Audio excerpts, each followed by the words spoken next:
driven by past mistakes or past failures. You're being driven by guilt and that sense of shame. One of the things you need to understand is you will become just like he was in Genesis chapter 4.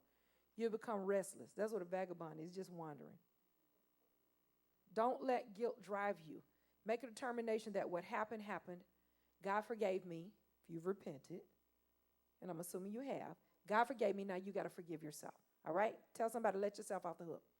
So the first things that drive people is guilt. Second thing that drives people sometimes is resentment.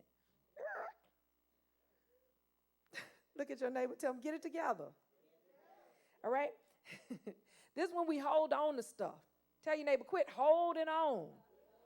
We hold on to what people did, and we hold on to what people said, and we hold on to what people didn't do, and we hold on to what people didn't say. They didn't say, I love you, so you're holding on to that. They did say that I like you, and you're holding on to that. Everything that has happened, sometimes we have a tendency to hold on to it. That's like a bedspread that's been in the dryer, and there was no dryer sheet or no fabric softener.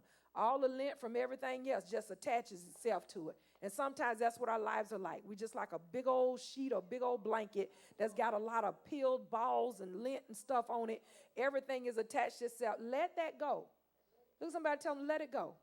Whatever hurt, I don't care where the hurt came from. We like to say the church hurt is the most difficult hurt in the world. No, it's not. It's just one of them. There are many degrees of hurt and pain in your life. But at whatever point, whatever place, whatever the source of hurt, you still have to make a decision. You're going to nurse it, rehearse it, or you're going to disperse it. All right? Make a decision. You're either going to nurse it, rehearse it, or disperse it. You either need to hang on tight or let it go. And hanging on tight has never helped anybody get over anything.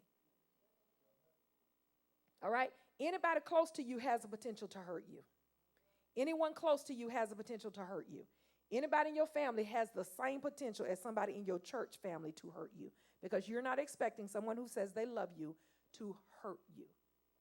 All right? And so sometimes we get hurt. Sometimes we get disappointed. But look at somebody and tell them you got to let it go. Resentment is one of those second common drives. Sometimes we're driven by that. And because I'm in pain, because I've been hurt, then guess what? Now I'm going to wall up. I'm going to clam up. I'm going to put up a high wall. I'm not going to let anybody in, but guess what I'm not going to do? I'm not going to get out either.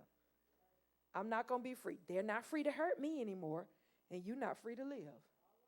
Make a decision, all right? We're not clamming up because we are walking in resentment, being driven by resentment. Not want to talk to anybody, don't want to forge any new relationships. And the people who want to come into your life are people who could do your life some good.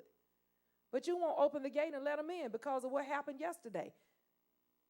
These people don't know anything about your past. They don't even know anything about the people who hurt you. They're not even connected to the people who hurt you. But now you have this screen and this wall of offense. And so now you're walking around being driven by resentment. Look at somebody, tell them, stop it. All right? And so God wants us to be successful, but sometimes we are the hindrances to our own success. We sometimes block our success. And so being driven by resentment sometimes will cause you to either clam up, you shut down, or with the right provocations, you blow up. You've been holding that thing, you're holding that thing, you're holding that thing. And with the right provoking, you just let it all out. You cuss them with everything you can think of.